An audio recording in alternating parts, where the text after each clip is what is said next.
Światowa Federacja Producentów Rolnych to światowa organizacja rolników, która, jak już wcześniej mówił pan prezes, reprezentuje ponad 600 milionów gospodarstw rodzinnych zgrupowanych w 115 organizacjach narodowych z 80 krajów.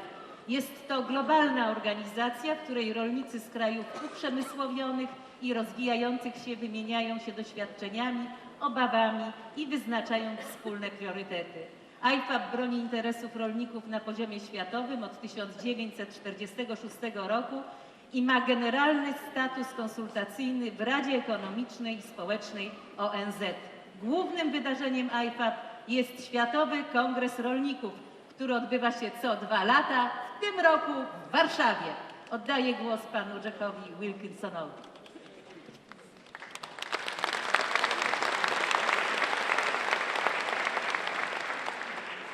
Well, thank you very, very much.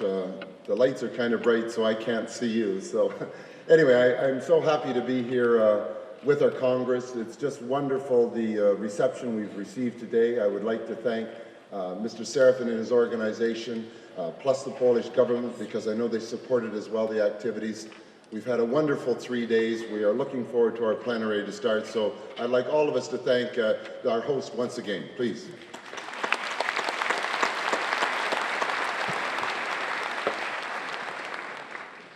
Well, I am going to take a few minutes, though, to talk seriously about the work that we have to do. This is my last Congress as president, and we probably have never had a more important time period for farmers internationally to be heard and to give advice. As we know, these last 2 years have been very, very interesting years. We've had some severe drought problems in some of our members' countries, Australia in particular and others. We've had a very, very dramatic season of storms and typhoons, and one of the issues on our agenda later is climate change here with a major presentation. And we've seen world stocks of grain, particularly wheat and rice, at an all-time low, and hence we've had prices very, very high. This, in one way, is good for farmers, that we've had strong prices because they were terrible over the last decade for many of us. But of course it puts much pressure on poor people who aren't farmers, who have to buy this food, and we know that this is a huge issue. We still have a world where over 850 million people are going to bed hungry every night, and a world where nearly 2 billion people are making less than $1.50 to $2 a day. And so when you have that degree of poverty, obviously any increase in the price of food is a critical issue for them. And consequently, we have a meeting in Rome right now going on to deal with this crisis, where many heads of state are in at the FAO and the other UN agencies to plot a path forward.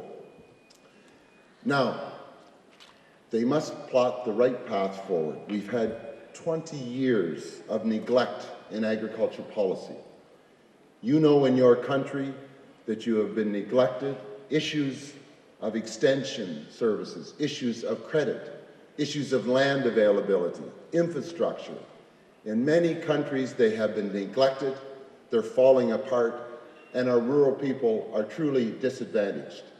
And so it's no surprise for us in the business of agriculture to say that after so many years of this kind of neglect, obviously, we run into problems. We know that by 2030, we have to double or 50% increase in our food production, because of the change of diet in many countries, Asia in particular, a huge growth of the middle class that eats differently and wants more variety in their foods. We know by 2050 we'll have over 9 billion people on this planet, and we have to feed them on less land and less water.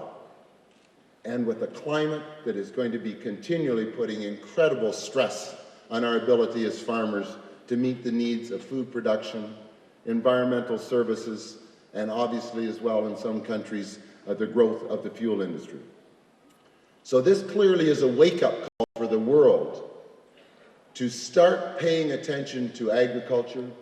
We need governments to stand in the shoes of farmers and say, what do we need to help solve your problems so that you once again can be the driving force in many of nations' economies?